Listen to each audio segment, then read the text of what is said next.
A lot of features are really nice to have around in later games, so today in this video, I'll be going over 10 features they kept in every GTA game. Welcome back to Hoopa GTA, let's get into the video. Number 10, comedy.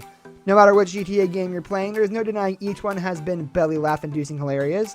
The stories have always involved kooky characters who meet even crazier people.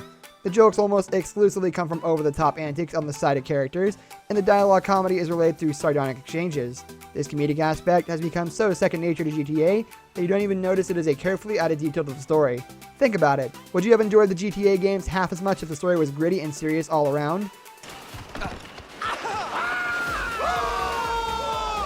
Number 9, continuity. GTA has been incredible at keeping continuity with Premium.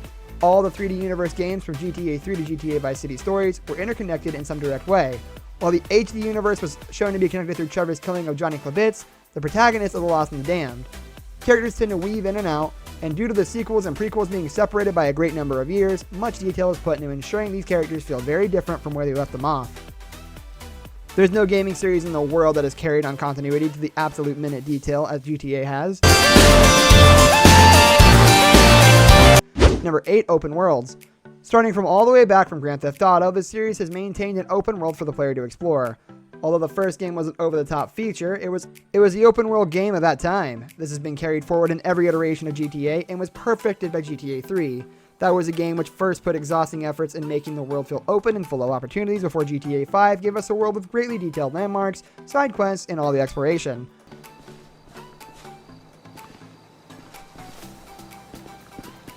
Number 7, Easter eggs. Being enormously wide open worlds, there are a lot of places people haven't been to in all the GTA games.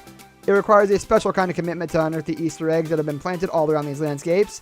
While the first few games had these scattered in small quantities, the more recent games have thrown in dozens and more of Easter eggs. For instance, you can go to Liberty's statue in GTA 4, where you'll find a beating heart inside it. There are also references to GTA San Andreas in the game, with the supposed information that CJ had died. GTA 5 has too many Easter eggs to list down, but placing these in all their games is a Rockstar habit.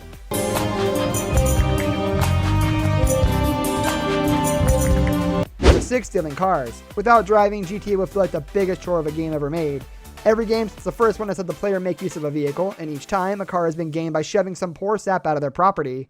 GTA 3 bettered this by miles by having the main character physically remove the driver. This made the process come alive, and GTA 5's car stealing sequences inject every main character's personality into it now.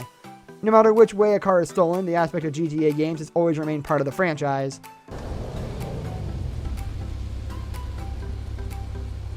Number 5, wanted by the cops. Having a game be titled as Grand Theft Auto naturally means the police will be involved, and the cops have made their presence known in every game as a response to our criminal activities.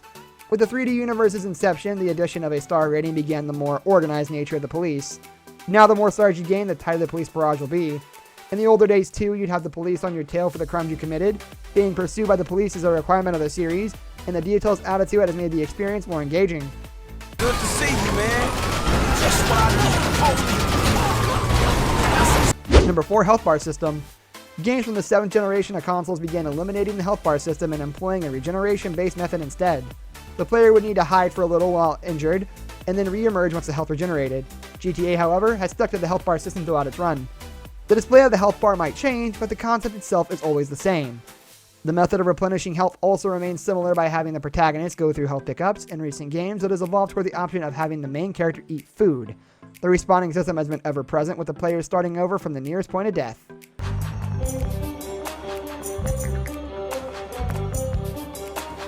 Number 3, exasperated criminal protagonists. Every game has had us take control of criminals. Their goal is also always the same of acquiring large amounts of money by the end, although their motivations to do so does vary. A character trait you can find in every protagonist is that they were exasperated.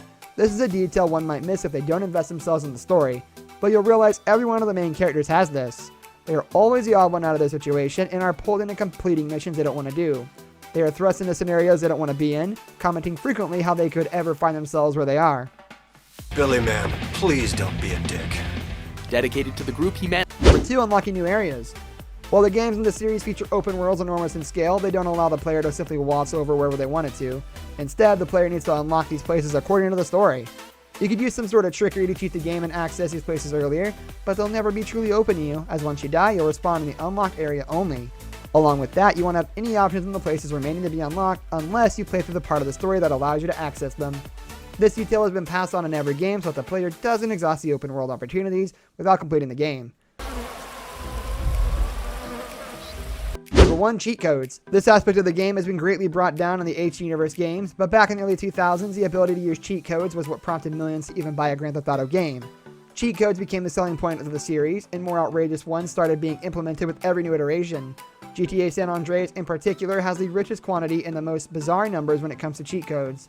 GTA 4 began scaling these cheat codes down, mostly by eliminating the trophy system should one activate the codes, but the feature still exists and we're still flying our cars all around the city. This brings us to the end of our video. I hope you enjoyed it. Hit like if you did, and don't forget to subscribe to our channel so you don't miss out on any of our videos in the future. Also, watch the 2 videos that are on your screen because I'm sure you'll love them. With that, I'll see you in the next video. Goodbye.